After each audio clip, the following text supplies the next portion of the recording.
सांस पे ध्यान रखना। वजन उठा सकते हैं मगर सांस उठाने के लिए दम नहीं किसी के पास। वजन उठा लेंगे, अगर सांस भी कभी उठा लिया करो। बाकी भेजे में ऑक्सीजन जाएगा तो ऐसे ही आग लगेगी और अच्छे अच्छे ख्याल आएंगे कि उस आग को एक्चुअल क्या मालूम, जितना भी अपन लोग है ना, मैं तो करने की कोशिश कर रहा हूँ और आप बच्चे लोग को भी और बड़े लोग भी और बाबा लोग को भी, अपना जितना अपन कार्बन जलाते, लाइट जलाते, गाड़ी चलाते, सांस लेते, वो जितना अपनी जिंदगी में होने वाला है उतना झाड़ उस कोशिश करके लगा लेना, पर बाकी कुछ नहीं है। The carbon that you leave, try and just rectify. That's what I feel. बाकी मेरे को कुछ बोलने का नहीं है। बाबा लोग ने अच्छा बात किया है और मैं आप लोग सबका नाम, मेरा jackishroff@gmail.com। मैंने सीरियसली बोला लोग, jackishroff@gmail.com भेजना। कुछ ना कुछ आप लोग अच्छी चीजें करते रहो, मेरे को भेजते रहो। मैं अपने हिसाब से अपना झाड़ पान लगा रहा हूँ और लगाते रहूँगा। वो बच्चे लोग को वही काम आएगा ना, इतना जहर छोड़ के हम लोग जा रहे हैं बड़े लोग, और सबके घर में एक टाइगर है, उसका भी टाइगर आएगा, उसका भी टाइगर आएगा। तो मेरे को सबके बारे में, बच्चों के बारे में सोचना पड़ेगा। और आप लोग जो जवान जो पीछे बैठे ले बादशाह लोग, आप लोग का जिंदगी अपन आधा कबर में भी, आधा क्रिमिशन में घुस गए, मगर आप लोग का टाइम है बिड़ू, पकड़ के चल, सब चीज दिमाग में ऑक्सीजन डाल और अच्छा काम कर और निकल ले बस। All my love to you. God bless you and thank you for calling me. Jai Hind, Jai Maharashtra. Sir, we are very proud of you. You are amazing. अभी जाकर आया वहाँ पे नवलगढ़ गया था, नवलगढ़ गया था। नवलगढ़ करके बहुत अच्छी जगह है, जाना चाहिए बेटा। जो नवलगढ़ जयपुर से 3 घंटे की दूरी पर है।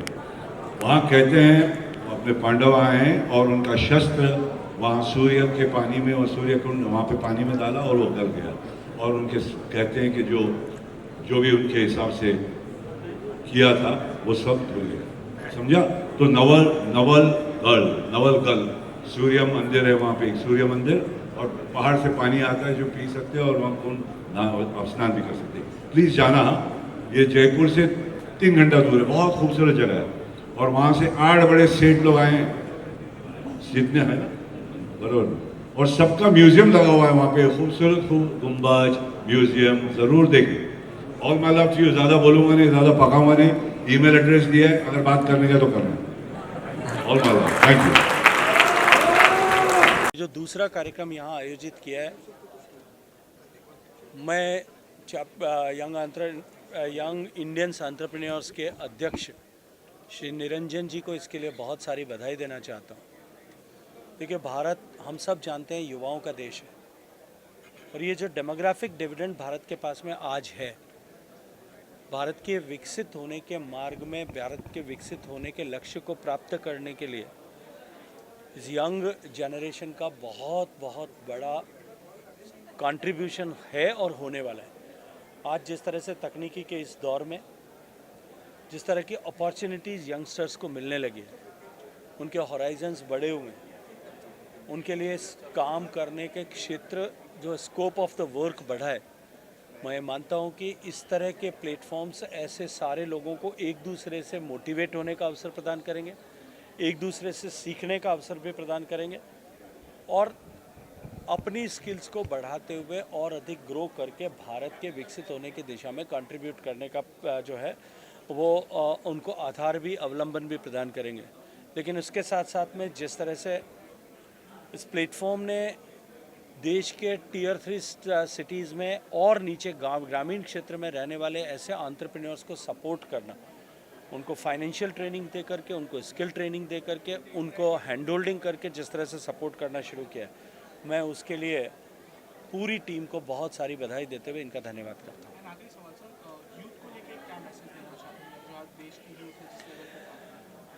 देखिए, भारत युवाओं का, जैसे मैंने कहा, युवाओं का देश है, और ये जो पीढ़ी के लोग हैं, मैंने अपनी बात में भी कहा कि ये सबसे सौभाग्यशाली लोग हैं, क्योंकि इनको ऐसे समय में काम करने का अवसर मिला है जब भारत बदलाव के रास्ते पर है, when our country is undergoing era of transformation. और जब कोई भी देश, कोई भी समाज, कोई भी संस्थान इस तरह के बदलाव, संपरिवर्तन के दौर से गुजरता है, ट्रांसफॉर्मेशन के दौर से गुजरता है, तब उस समय के युवाओं की भूमिका सबसे ज़्यादा महत्वपूर्ण भी होती है और सबसे ज़्यादा उपादेय भी होती है। और मुझे यहाँ आकर के प्रसन्नता होती है कि जब भारत के इतने सारे युवा, लगभग देश के सब कोनों से, सब प्रांतों से, सब प्रदेश से, कश्मीर के सुदूर कुपवाड़ा से लेकर के कन्याकुमारी तक से आए हुए लोग, और अटक से लेकर के कटक तक के सारे युवा एक साथ मिल कर के आगे बढ़ने के लिए जब बातचीत करने, ये इस कार्यक्रम के बाद से जो ऊर्जा प्रस्फुटित होगी, वो भारत को विकसित करने की इस गति को बढ़ाने में बहुत सहायक होगी। सर, युवाओं में जो एंटरप्रेन्योरशिप और स्टार्टअप कल्चर को बढ़ावा देने के लिए सरकार की तरफ से भी पहल की जा रही है। देखिए, सरकार पॉलिसी के लेवल पर, जैसा मैंने भाषण में भी कहा कि फंडिंग के लेवल पर भी, और इस पूरे इकोसिस्टम को ग्रो करने के लिए सरकार काम करती है। उसी का परिणाम है कि 2014 में जहां देश में स्टार्टअप्स की संख्या उंगलियों पे गिनी जा सकती थी, आज दुनिया का तीसरा बड़ा स्टार्टअप इकोसिस्टम भारत बना है, और आज देश में 1.5 लाख से ज़्यादा स्टार्टअप्स रजिस्टर्ड हैं, फंक्शनल हैं, और देश में जो है लगभग 150 के आसपास अब यूनिकॉर्न्स हो गए। Thank you.